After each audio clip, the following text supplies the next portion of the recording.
Bien, bien, estamos de vuelta en esta nueva mañana de los viernes. Hoy es un viernes diferente porque nos ha tocado tener informaciones que nos tocan mucho, señores. Son informaciones que no son las súper felices que le damos los viernes, pero sí son importantes y es de rigor que les compartamos.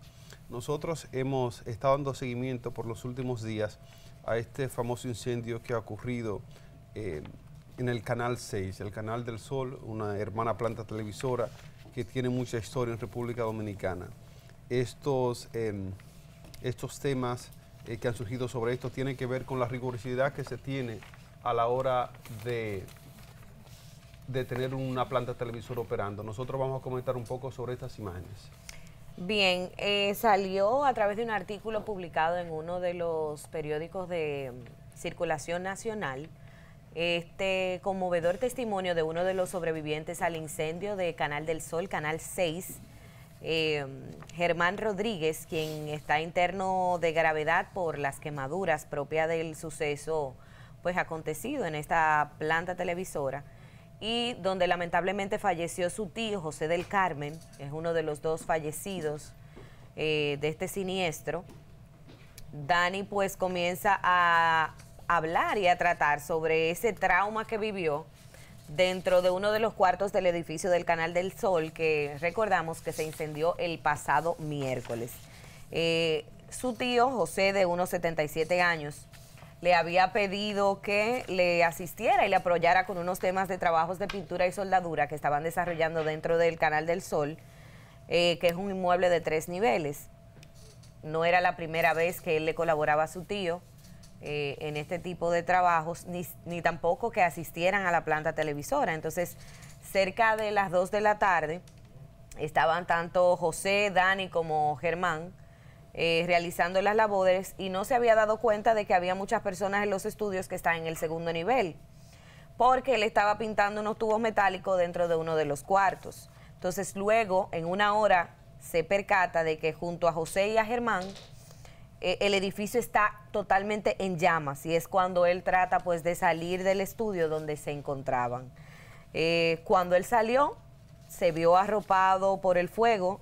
Él mismo fue quien agarró y tomó el extintor, pero ya él narra que no había tiempo. Y estuve leyendo, perdón que te interrumpa, Gaby, que ese momento, como él lo narró, es algo que parece de una película de terror. De terror. Ellos estaban los tres en ese cuarto, pensando en cuál era el plan, qué plan ellos iban a tomar para salir de ahí. En el momento en el que él toma el extintor, él se dio cuenta que ya era demasiado tarde, que ya eso no le iba a servir de nada.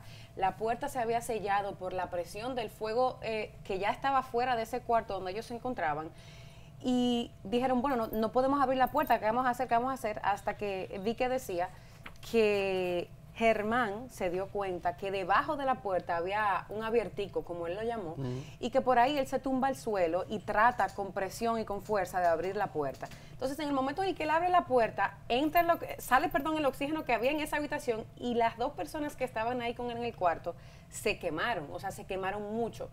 Y esta persona que fue quien abrió la puerta dice que a él solo se le quemó la cabeza y los brazos porque él estaba en el suelo, pero los que estaban parados, dice aquí, el cuerpo de Germán estaba casi completamente calcinado. Esto fue José que lo dijo.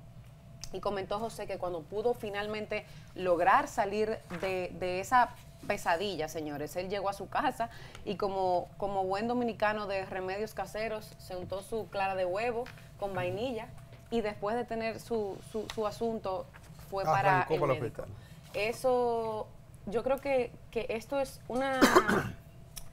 un tipo de tragedia o de desastres que suceden, que son tan tristes, porque el fuego, señores, es algo silencioso.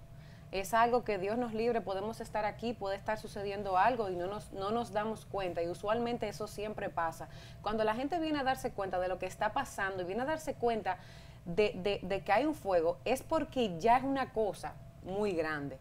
Y ahí estuve viendo también un poco sobre lo que hablaban las personas del sector de la yuca, y decían desde afuera que se escuchaban los gritos de las personas, de hombres, de mujeres, pidiendo ayuda, y que habían incluso personas que estaban tirándose del edificio porque no había por dónde salir. Y es un tema verdaderamente, uno se imagina, no puede, la imaginación no llega ni cerca de lo que estaban viviendo en ese momento, pero el momento de desesperación, como él decía, la ansiedad, querer salir entre cuatro paredes, estar rodeado de humo, de llamas, de no saber si es el último momento en el cual, o sea, te llegan todos los pensamientos de no sé si es el último momento que voy a ver a mi familia, a quienes vi, a quienes que hice, y te pasa una serie de un resumen de tu vida en pocos segundos, y la desesperación de esas personas de la quemadura. Yo me quemé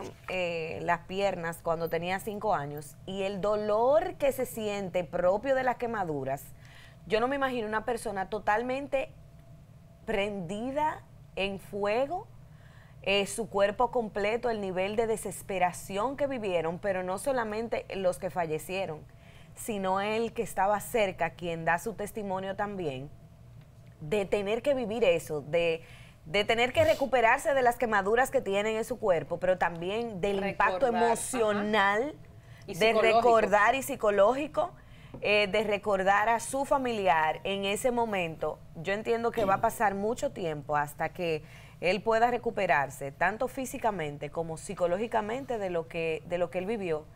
Y yo creo que esto incluye una serie de eventos desafortunados con incendios, porque también en San Pedro se vivió otra situación donde falleció, creo que una persona en una fábrica de pacas, de textiles, junto con una barca que se incendió en Bayahíbe. Es como una serie de hechos desafortunados que hemos estado viviendo en las últimas semanas, que nos llaman un poco a la reflexión sobre el tema también de la seguridad con la que se opera en distintos lugares y establecimientos, para hacer los recorridos que se hicieron en Bayahíbe sobre la base de la seguridad, sobre las instalaciones del Canal 6, o sea, qué había alrededor, qué asuntos, si habían los extintores, si no estaban vencidos, alguna respuesta contra esos sucesos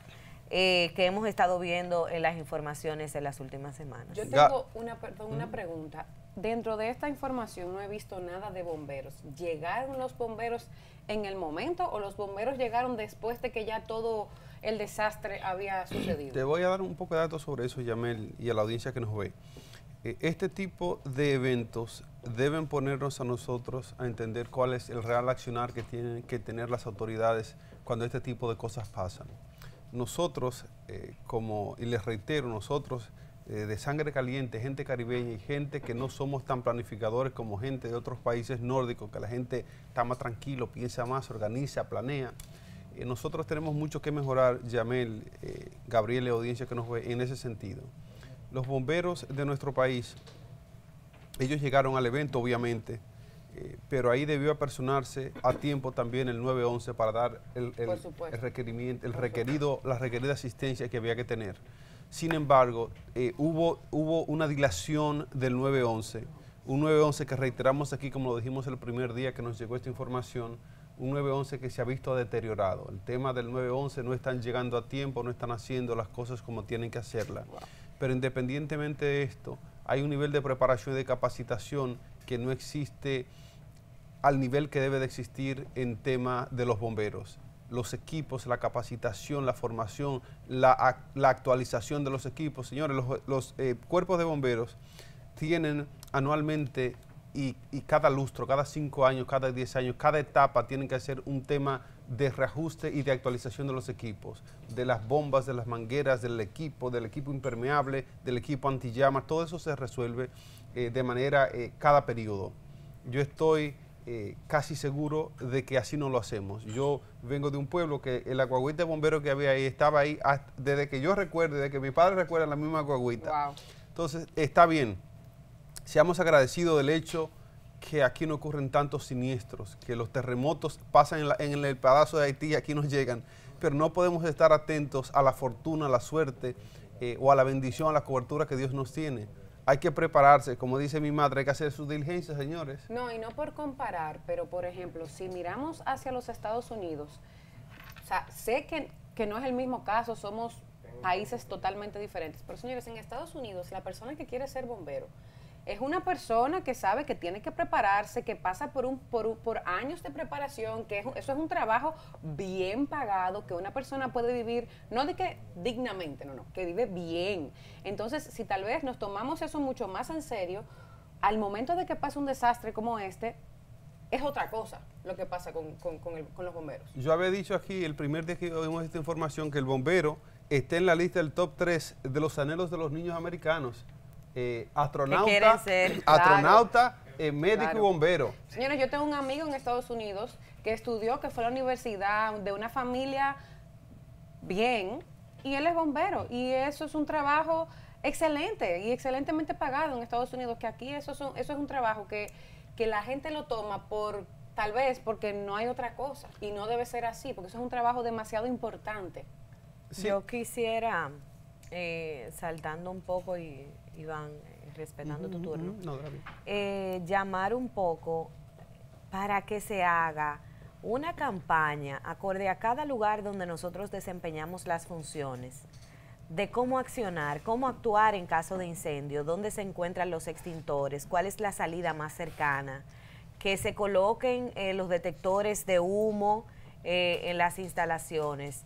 En el caso, por ejemplo, de la embarcación de Bayahíbe, qué accionar, cómo actuar ante este tipo de situaciones. En la planta televisora por igual, que se dice no tenía las adecuaciones correctas para ese tipo de situaciones. Y yo no quisiera que nosotros volvamos a repetir el tener que leer, el tener que ver testimonios de esta naturaleza. No nos interesan porque no queremos que otras vidas se pierdan en acciones o en sucesos que pueden pues preverse con las instalaciones necesarias de la seguridad del lugar. Y esto es un llamado para hacer una campaña de concientización y de educación sobre cómo actuar, cómo responder ante este tipo de casos en el lugar donde nosotros nos encontramos pues laborando. Muy bien. A eso, perdón, quiero agregar, Gaby, esa campaña debe también comunicar la importancia de hacer simulacros. Claro. Miren, los simulacros no son una pérdida de tiempo, los simulacros son una cosa sumamente importante que le da a la persona al momento del miedo, del pánico, de la situación, recordar, ok, ¿por dónde me debo de ir? ¿Qué es lo que hay que hacer? ¿Dónde están esos puntos? Eso es sumamente importante. Y yo sé que en este país eso prácticamente no se hace en los colegios, en algunos colegios se hace eso. Eso es así.